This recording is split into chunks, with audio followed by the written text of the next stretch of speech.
Man, the whole courtroom was dead quiet. You could literally hear a pin drop. Judge Edith H. Jones? Yeah, that Judge Jones, one of the most respected judges in the country, sat there, calm as ever, staring straight at Representative Jasmine Crockett. Now, Judge Jones ain't new to the game.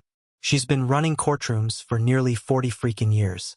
She's seen crooks, heroes, politicians, you name it. But today was different. This wasn't about some ordinary case. This was about respect. About how far someone could go before crossing that invisible line between passion and pride. The media was packed in the back. Cameras ready, reporters whispering like it was Super Bowl Sunday for the legal world. Everyone expected another boring conference about judicial independence. Yeah, not today. This was about to blow up in real time. Judge Jones leaned into her mic, voice steady but sharp enough to cut through the silence. Congresswoman Crockett, she started. Your recent comments about our justice system, they're troubling. Boom. You could feel the tension in the room jump 5 notches. Crockett, 43 years old, smart, bold, loud about reform, didn't flinch, at least not yet. But everyone knew this was about to get real. Judge Jones wasn't mad. No, she was disappointed. Like that old-school teacher who sees potential in you but won't let you mess up the rules. Your approach to judicial independence, Jones continued, shows a serious misunderstanding of the Constitution. The crowd froze. Even the air stopped moving. You had journalists clutching their notepads, lawyers half standing in shock, and the rest of the audience holding their breath. Because they all knew this wasn't just about one politician's comments. This was history in the making. Let's rewind for a sec. Judge Edith Holland Jones, the OG of American law. Born in Philly, raised with old-school grit. Graduated from Cornell, crushed it at UT Law, and got appointed by President Ronald Reagan way back in '85. Almost 40 years on the bench, over 3,000 cases. Folks from both sides of the aisle respected her. Rare these days. She was known for her razor-sharp mind and no-nonsense style. You didn't play games in her courtroom. But lately, she'd been watching politicians, left and right, take shots at the courts anytime rulings didn't fit their agenda. And that ticked her off. Meanwhile, Representative Jasmine Crockett was the new firebrand on the block. A former civil rights lawyer from Texas, a straight-talker who didn't hold back. She'd built her brand on fighting for the little guy, standing up to the system, calling out injustice wherever she saw it. But lately, she'd crossed a line, at least in the eyes of the legal world. She'd been saying that some judges were out of touch, stuck in the past, maybe even blocking progress. To her fans, she was speaking truth. To the legal crowd, she was stepping on sacred ground. So when both women ended up in the same room, at the Federal Judicial Conference, it was like throwing gasoline on a slow fire. Morning session started chill. Just the usual speeches, policy talk, boring stats, a few polite claps. Then Crockett took the podium. She started strong, talking about prison reform, sentencing disparities, and fairness in the justice system. Everyone nodded along. It was solid stuff. But then, around 15 minutes in, she switched gears. Her tone changed. Her eyes narrowed. And she dropped the line that made every judge in the room stiffen. Too many federal judges, she said, are stuck in outdated ways of thinking. You could literally feel the air shift. Some folks coughed. Others looked down. Then she doubled down. When judges keep making decisions that protect the powerful over the vulnerable, we gotta ask, are they serving justice or just keeping the same old status quo? Now the whole place was buzzing. Even Judge Jones, sitting in the front row, looked like she'd just bit into a lemon. Crockett wasn't done. The judiciary, she said, can't just hide behind independence if its rulings keep hurting regular people. Respect must be earned, not demanded.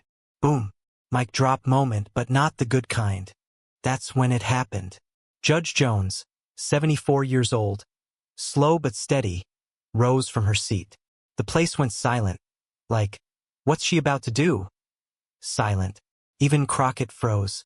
Jones walked up to the podium, her black robe moving like something out of a movie. She stood beside Crockett, looked her dead in the eye, and said calmly, Congresswoman Crockett, I appreciate your passion for reform, But I need to address what you just said. Crockett blinked, not used to being interrupted like that. Jones continued, her voice cool but firm. When you suggest judges should rule based on social outcomes instead of the law or the Constitution, you chip away at the very foundation of our democracy. She didn't raise her voice. She didn't need to. The weight behind every word was enough. And when you say respect for judicial authority depends on whether you agree with us, she added, you set a dangerous precedent. It undermines the separation of powers, the system that keeps us all free. You could practically hear hearts beating in that room. Crockett didn't argue. She just stood there, eyes locked on the judge, realizing she was being schooled, respectfully but publicly. Then she said quietly, Judge Jones, could you help me understand where I went wrong? And just like that, the tension flipped. The tone shifted instantly. Instead of pride, Crockett chose humility. Instead of defending herself, she asked to learn. You could see it on Jones's face. A flicker of surprise, then respect. Congresswoman, she said, softening her tone a little. Your passion is important, but you can't confuse legislative change with judicial interpretation. Our job isn't to fix laws. It's to follow them. The audience was still leaning in like students. When you question rulings because you dislike the outcome, Jones continued, you're not attacking corruption. You're attacking the foundation of trust that holds this whole system together. Crockett nodded, really listening now. Judge, she said, I think I let my frustration get ahead of my understanding. I wanted change so badly that I didn't see how my words might have disrespected the courts. Her tone was genuine, no politics, no spin. Then she said the thing that made jaws drop. I owe this institution, and you, an apology. You could literally hear gasps around the room. Politicians don't do that. Not in public. Not these days. The courtroom was silent. The kind of silence that made every heartbeat feel louder. Congresswoman Jasmine Crockett stood before Judge Edith Jones, one of the most respected judges in America. For years, Crockett had been known for her fiery criticism of the justice system. But today, her tone was different, calm, reflective, human. My passion for justice made me forget that respect for the system isn't weakness. It's strength, she said, her voice trembling slightly. I crossed that line, and I'm sorry. Judge Jones studied her for a long moment, then gave a small nod. Congresswoman, she said softly, what you just did took more courage than most people ever show in this room. The entire courtroom stayed frozen. No whispers, no movement, just respect. Real leadership, Jones continued, isn't about never being wrong. It's about admitting when you are and learning from it. Then she turned to the audience. The beauty of our system is that each branch of government has its role. Congress writes the laws. We interpret them. When you see injustice, don't attack the courts. Fix the laws. Her words struck like lightning. Crockett nodded, jotting down notes. So if I see unfair sentences, she asked, I should be changing the laws, not blaming judges who must follow them? Exactly, Jones replied with a faint smile. When each branch does its part, we move forward together. That's how democracy survives. For a brief moment, the courtroom didn't feel divided. It felt united. Teacher and student, wisdom and youth, justice and hope, all standing on common ground. And that day, Jasmine Crockett didn't just apologize. She evolved. For a second, the whole courtroom was frozen, dead silent. Everyone was still trying to process what had just gone down between Judge Edith Jones and Congresswoman Jasmine Crockett. It was one of those rare moments when words hang in the air, heavier than anything you could see. And then, clap. One single pair of hands broke the silence. Nobody even saw who started it. Maybe a young law clerk in the back, maybe a random guy sitting in the audience. But that sound, that sharp, echoing clap, hit like a spark in dry grass. Then another person joined in. Then another. Before anyone could stop it, the sound multiplied, bouncing off the marble walls and high ceiling until the entire courtroom was shaking with applause. Reporters stood up first, their notebooks forgotten. Then the lawyers, some smiling, some with tears in their eyes. Even the clerks, who were usually all business, couldn't help but join in. Within seconds, the whole room was on its feet. Every single person. Judges, attorneys, clerks, officers, even the bailiffs, those stone-faced keepers of order, were clapping. Not because someone told them to, but because something inside them just had to. It wasn't about sides anymore. It wasn't about politics or power or status. It was about witnessing a rare thing. Humility and strength standing in the same room, shaking hands. Jasmine Crockett stood there, eyes wide, her notebook still in her hand. She'd faced tough crowds before, political rallies, interviews, debates that got way too heated. But this was different. This was raw. This was real. For the first time in her political life, she wasn't being cheered for what she said. She was being applauded for what she learned. Her heart pounded, not from nerves, but from something deeper. Gratitude, growth. She looked around the courtroom. People clapping, smiling. Some even nodding at her like they understood exactly what she just realized. And maybe they did. Maybe everyone in that room, even for a split second, remembered why they'd chosen law in the first place. To serve justice, not ego. At the front, Judge Edith Jones watched it all unfold. Her hand rested lightly on the bench, and for once, she didn't stop the applause. Normally, any kind of noise in her courtroom would have earned a quick, sharp order. But not this time. This was different. This wasn't chaos. It was clarity. She could see the change in Crockett. Not just in her words, but in her posture, her expression. The fiery Congresswoman who once came in swinging had walked straight into accountability and handled it with grace. After nearly a full minute, Jones finally raised her hand. Not to scold, but to calm. The sound slowly faded, claps growing softer until the room fell back into silence, thick and warm with emotion. Judge Jones looked across the courtroom, her voice steady but full of something almost like pride. "What we saw today," she said, "is exactly what America needs.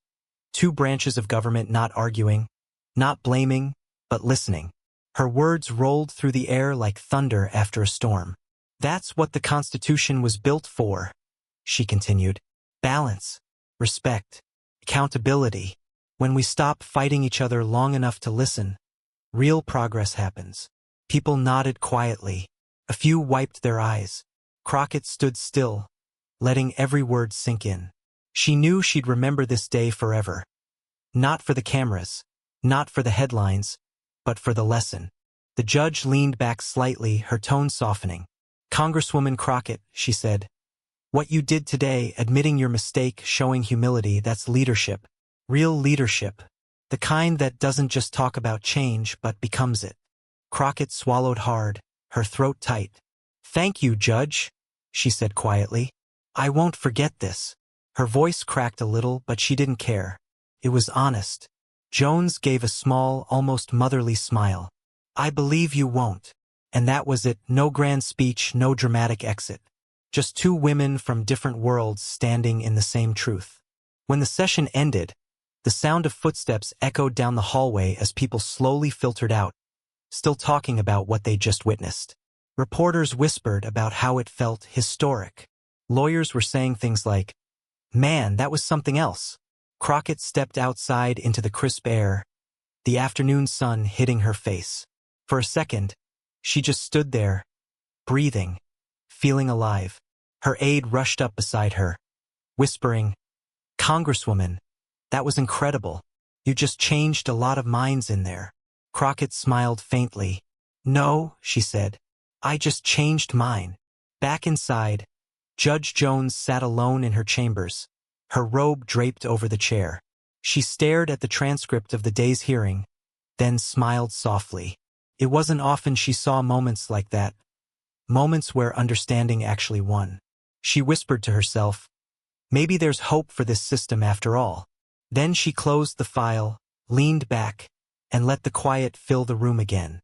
Later that night, as Crockett sat in her office, she opened her notebook and read the words she'd written earlier. Real leadership ain't about never being wrong. It's about owning it and growing from it. She underlined it twice. Then, she added another line beneath it. And sometimes, The loudest truth you'll ever hear is the sound of a room full of people clapping for something real. Crockett smiled, closed her notebook, and whispered, "Yeah, I won't forget this."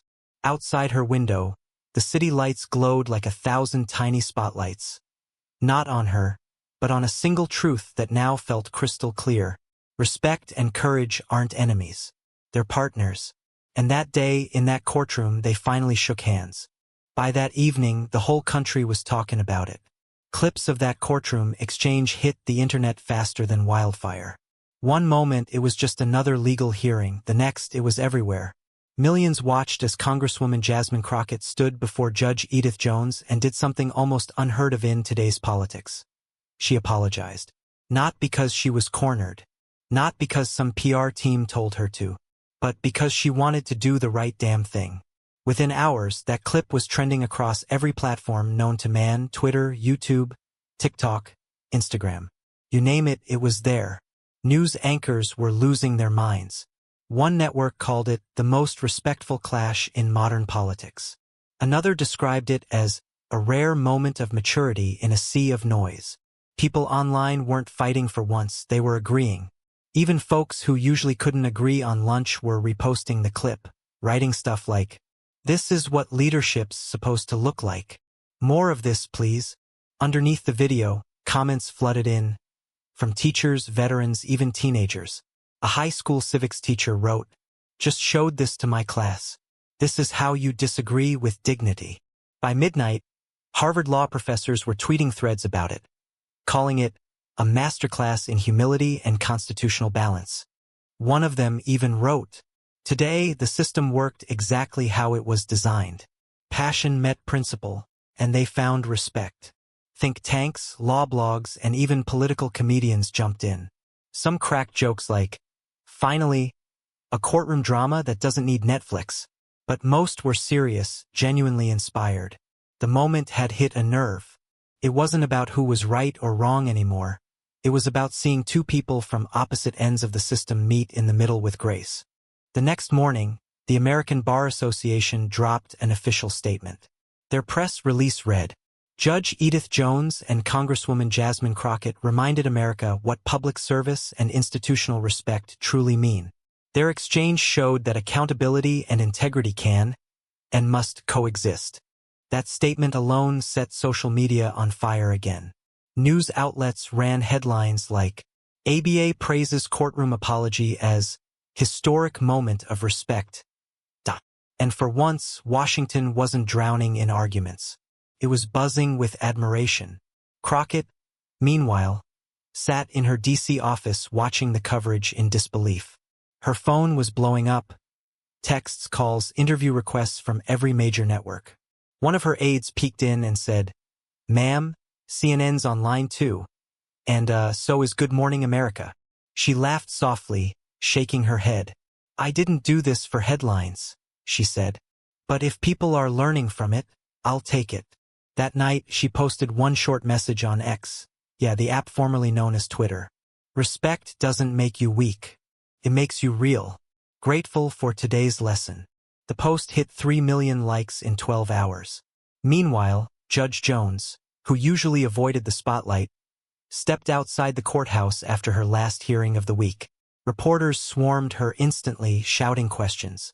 "Judge Jones, how do you feel about going viral? What did you think of Congresswoman Crockett's apology?" She gave a small, tired smile and said, "What Congresswoman Crockett showed us that day was courage. Not political courage, moral courage." And just like that, she walked away, leaving the press stunned and silent. That quote became the next viral headline. Judge Jones praises moral courage over politics. It played on every late-night talk show, every podcast, every news recap. Over the next few days, schools and universities started showing the clip during lectures on government and ethics. Law students analyzed the dialogue like it was a piece of classic literature. Even Congress took notice. A week later, during a committee meeting, one representative quoted Judge Jones word for word, "Real leadership isn't about never being wrong. It's about admitting when you are and learning from it." The room went quiet. Nobody argued. Everyone just nodded. Talk shows brought in panels to discuss the Crockett-Jones moment. Some called it a cultural reset. Others said it restored faith in American decency. A political analyst on a morning show summed it up best. We're so used to seeing anger and division on TV that when someone shows humility, it feels revolutionary. It was wild. The entire country, for one brief week, seemed to be on the same page. But behind all the noise and praise, both women stayed grounded. Crockett didn't let the fame go to her head. She went right back to work on reform bills that tackled unfair sentencing. And Judge Jones kept doing what she always did. Hearing cases, mentoring young clerks, reminding them that the law isn't just about rules, it's about people. When a journalist later asked Crockett what she learned from the experience, she said, "That strength and respect aren't opposites, they're partners. I just needed someone strong enough to remind me of that." Months later, people still brought it up. Podcasts, college debates, even memes.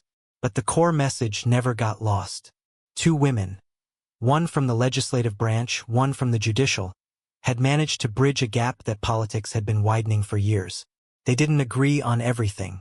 They didn't have to. They just listened. And that simple act, listening with respect, turned into one of the most talked about moments of the decade. As one headline put it, in an era of shouting, two women reminded America how to speak. Across the country, people still remembered that moment, the one where a congresswoman owned up to her mistake and a judge showed grace instead of pride. That clip had become a classic example of leadership, shared in college lectures, political debates, and even on TikTok motivational edits. And then one morning, headlines popped up again. Newspaper Jones and Crockett, together again. But this time not in court. They were co-hosting a national symposium on constitutional law in Washington, D.C. Yeah, the same two women who once stood on opposite sides of a courtroom were now side by side on stage. Not as rivals, but as teammates. The auditorium was packed. Professors, students, lawmakers, journalists. Cameras flashed, mics pointed, and whispers buzzed through the air. Then the doors opened. Judge Edith Jones walked in first, calm, confident, her trademark black robe replaced by a navy blazer. Right beside her was Congresswoman Jasmine Crockett, bold as ever, rocking a royal blue suit that screamed, "Ready for business." They shared a look, a small nod, the kind you give when mutual respect replaces old tension. Crockett took the mic first. Her tone was calm, but her words hit deep. "You know, a few months ago, Judge Jones reminded me that fixing the system doesn't mean tearing it down. It means understanding it and finding better ways to make it work for everyone." The crowd nodded. Some even clapped softly. You could feel it, that vibe of maturity, growth, and genuine respect. Crockett smiled and continued, "In a world where shouting gets more attention than listening, I learned that real change comes from both courage and humility." Then Judge Jones took the podium. Her voice carried that classic authority, the kind that quiets a room without even trying. "Congresswoman Crockett reminded me that passion still belongs in politics, as long as it walks hand in hand with respect." She paused. "Our system only works when passion and principle can sit at the same table." That line hit hard. You could almost hear pens scribbling in notebooks. Instead of two powerful women arguing, the crowd saw two leaders collaborating. They shared insights, laughed about the viral moment, even joked about the memes that came out of it. Crockett chuckled, saying, "I still can't go to Starbucks without someone saying, 'Hey, aren't you the congresswoman who apologized to a judge?'" The room erupted in laughter. Judge Jones smiled, "And I can't go to a law school without hearing, 'Judge, can we talk about that day?'" Their chemistry was real. It wasn't forced. It was earned through conflict, honesty, and growth. Then came the highlight of the night, a panel discussion titled "Respect and Reform: The Future of American Institutions."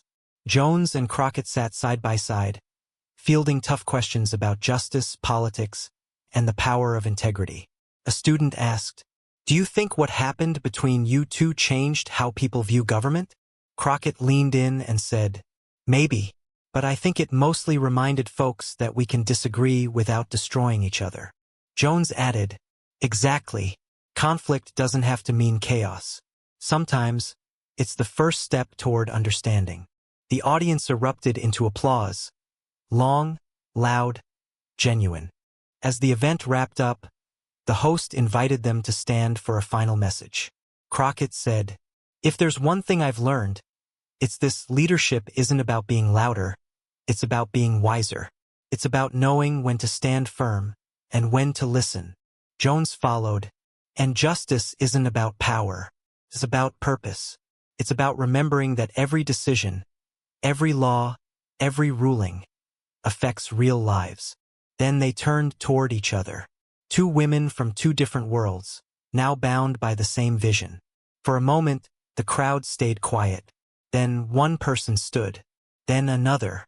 Before long, the entire room was on its feet, cheering, clapping, some even wiping away tears. The ovation lasted a full minute, loud, proud, and emotional. And in that moment, Judge Jones and Congresswoman Crockett shared a smile that said it all. Not rivals anymore, not even just colleagues, but partners in purpose, in principle, and in the belief that America works best when its people do too. Within weeks, law schools from coast to coast started adding the clip to their lessons. At Harvard, Yale, Stanford, even small-town colleges, professors rolled the video into their ethics and government modules. One professor told his class, "This right here, this is what checks and balances actually look like. It's not just words in a textbook. It's behavior, it's restraint, it's integrity." Students watched in total silence. They saw two powerful women disagree, fiercely, and still walk away respecting each other. No yelling, no name-calling, just honesty. And that hit different.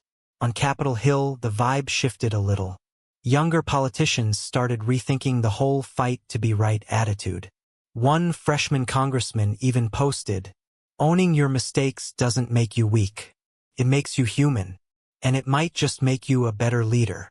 That tweet went viral overnight, not because it was fancy, but because it was real. Suddenly, clips of Crockett's apology and Jones' calm response were everywhere. In political podcasts, morning talk shows, and news montages titled, "The Moment That Changed Everything." Twitter threads turned into debates, good ones for a change. People weren't just arguing. They were actually thinking. One comment said, "Finally, two leaders acting like grown-ups." Another wrote, "This is how you disagree and still keep your dignity." Even folks who usually couldn't stand politics were reposting the clip with captions like, "Faith in leadership restored." It wasn't about being Republican or Democrat anymore. It was about being decent. Older Americans who'd lived through decades of political chaos called it refreshing. Meanwhile, Gen Z viewers turned it into a motivational sound on TikTok. A popular edit featured Crockett saying, "Respect for the system isn't weakness, it's strength," followed by Judge Jones replying, "That took more courage than most people ever show." The background? A soft piano beat. The caption? "Real leadership sounds like this." Within days, 3 million likes. The American Bar Association even stepped in with an official statement praising both women for demonstrating true public service and institutional respect. Lawyers shared the moment in webinars. Activists referenced it during protests. Even late-night hosts, who usually roast politicians for fun, called the exchange the classiest political moment of the decade. And somewhere deep down, people started craving more of that energy. Teachers began using it to show what accountability really looks like. In high schools, debate coaches played the video before tournaments, saying, "Argue like this with passion, but with respect." Corporate trainers used it in leadership seminars to explain emotional intelligence. Even church sermons quoted it. The message was spreading far beyond politics. It had become a blueprint for maturity. Months later, Congresswoman Crockett was interviewed on national TV. When asked how she felt watching the clip now, she smiled and said, "Honestly, it reminds me that being right isn't everything. Being real is." She went on, "That day, I wasn't trying to win a debate. I was trying to do the right thing, even if it meant swallowing my pride." Her words became another viral quote. Printed on posters, retweeted by college students, shared on LinkedIn with captions like, Leadership 101. Judge Jones gave her own interview later. Calm as ever, she told reporters. What Congresswoman Crockett showed us that day wasn't political courage. It was moral courage.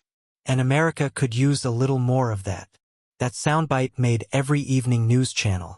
For a judge known for her strictness, that was a moment of pure humility, and people respected her even more for it.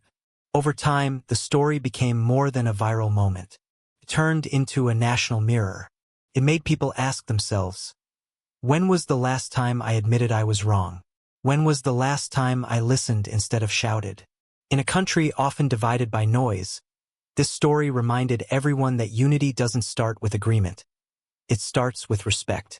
The clip kept circulating year after year during election seasons in civics classes on leadership podcasts. Each time it resurfaced, it reminded Americans of something simple but powerful. The nation doesn't get stronger by screaming louder. It gets stronger when its leaders and its people actually listen.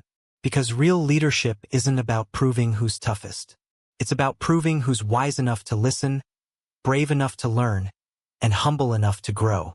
Months later, in an interview, Crockett said something that stuck. Judge Jones made me realize something deep. My job isn't to pressure judges into seeing things my way. My job is to make better laws so they can do theirs. Judge Jones, when asked about it later, said, Congresswoman Crockett reminded us that learning never stops, not even for judges. And maybe that's what made that day special. It wasn't about who won the argument. It was about two people from totally different worlds meeting halfway in the name of respect. That day in that federal courtroom didn't just make headlines, it made history. Two women, one seasoned, one rising, reminded a divided country what leadership really looks like. Not shouting, not blaming, not grandstanding, just honest talk, real humility, and the courage to say, yeah, I was wrong, but I'm learning. So yeah, in a world where pride runs wild and respect feels rare, that one moment gave everyone hope that America still has leaders who care more about truth than ego. Because in the end, democracy isn't built on winning arguments. It's built on listening. And that right there, folks, is a reminder that real power doesn't come from the seat you hold. It comes from the way you carry yourself in it. If this story hit you even a little, if it made you stop and think for a second, then go ahead and smash that like button. Collision. Drop your thoughts in the comments. 'Cause I love hearing what you'll think about stories like this. Do you think Jasmine learned her lesson? Or was the judge too harsh? Backhand index pointing down. And hey, if you're new around here, hit that subscribe button and turn on the bell so you don't miss more real-life stories that'll make you feel, think, and believe again. This is Debateverse, signing off. Stay humble, stay real, and I'll catch you in the next one. Peace, victory hand.